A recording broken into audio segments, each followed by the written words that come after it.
So one of the things that we were just going to look at was the continuing mold issue in the master bedroom. And so one of the ways to make it is the most obvious is to look at some of my shoes. So you can see it, and this is just... Point at it. Right here. You mean the white stuff? Mm-hmm. Or the green. It's white. Where's the green? Where's the green? It's...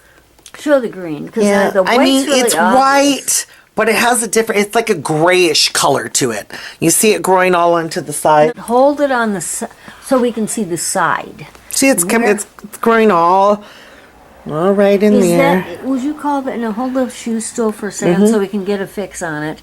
So what color would you say that is? I'd say it's between white and gray. All right. So you're talking about the same kind of mold on this shoe. Everywhere on the shoe, it's one kind. Okay, that's good. And then, let's see.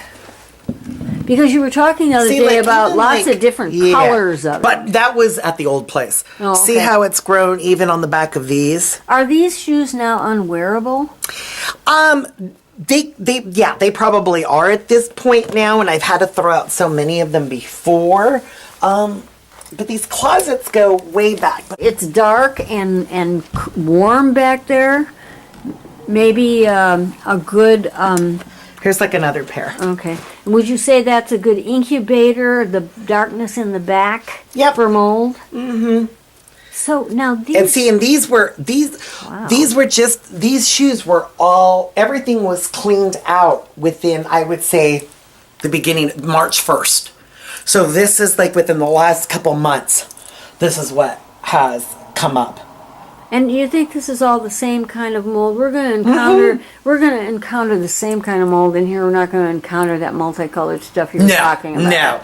And and so that's kind of what's come up with this.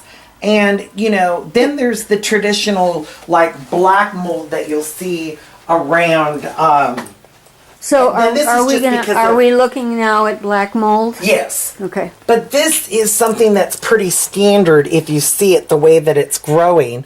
Will you do that with your finger again? See, it's right here. You can see it on the window. You can the little black spots. Yeah, all these black spots, all right here, all along here. That's all black to my camera. Yeah, that is. It's all black. So you're talking about everything that's in this crack here. But even here on top of the window right here, you can see it. You can even see what it's done over time to the blinds.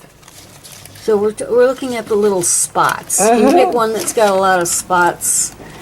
Okay, so we're talking about these spots on here, all along here. And so how will that affect the blind? Will that eat a hole in the blind eventually? I have no idea. We bought new blinds to replace these. Okay. But the other thing that you can tell is anything that's close to the window, look at over time what this has done to the frame. To the frame. Okay, I'm tracking this frame now. So we can see this. And the other thing that you'll notice too... Excuse me, Kitty. Kitty, do you have mold on you, Kitty? The other thing... Cat mold. The other thing that you'll notice is look at how it tarnishes jewelry over time. This is actually sterling silver. Look at how dark and nasty that is. And this is because it's close to the window. What should it look like? What should it look like? It should look like that. Okay, I need that visual for the camera. Yeah, or it should look like this. This is sterling silver. So it should be like this bracelet. It should look that beautiful gold color like that, not black. Like that. Hold still a minute. I'm going to move the camera around so we can really see this. Okay. Now, is this jewelry ruined? Yes. Why is it ruined? What makes it ruined? Is it not wearable now? It's not. Well, I haven't worn it now for quite some time because when I wear this, because it's ugly. Well, it's ugly. I mean, that's not silver. That's not sterling silver anymore.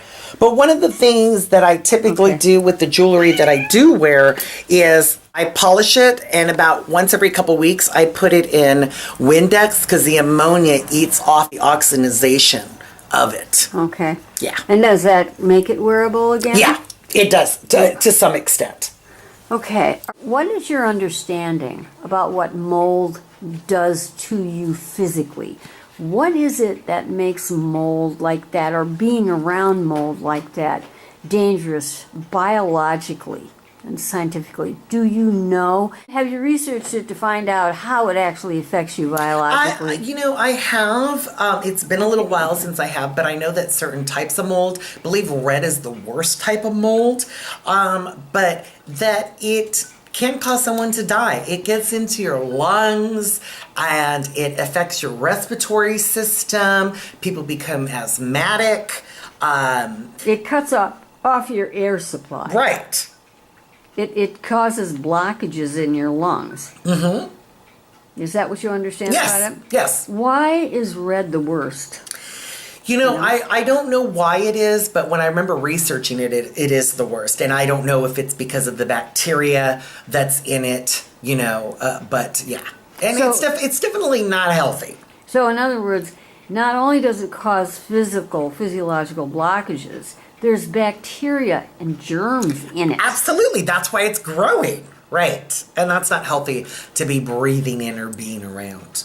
It is a bacteria and it's a fungus, so that it's growing in the right conditions. It will continue to grow and multiply like mushrooms, like blue cheese. I mean, those types of things. It's cultivated, so it needs that moisture and that humidity and that darkness and that dampness to continue to flourish.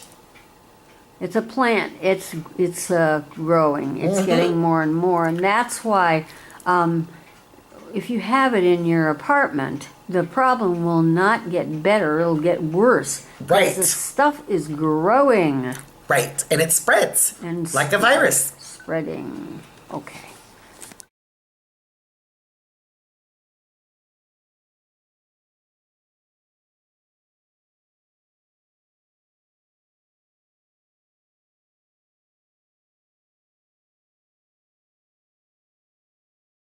Okay.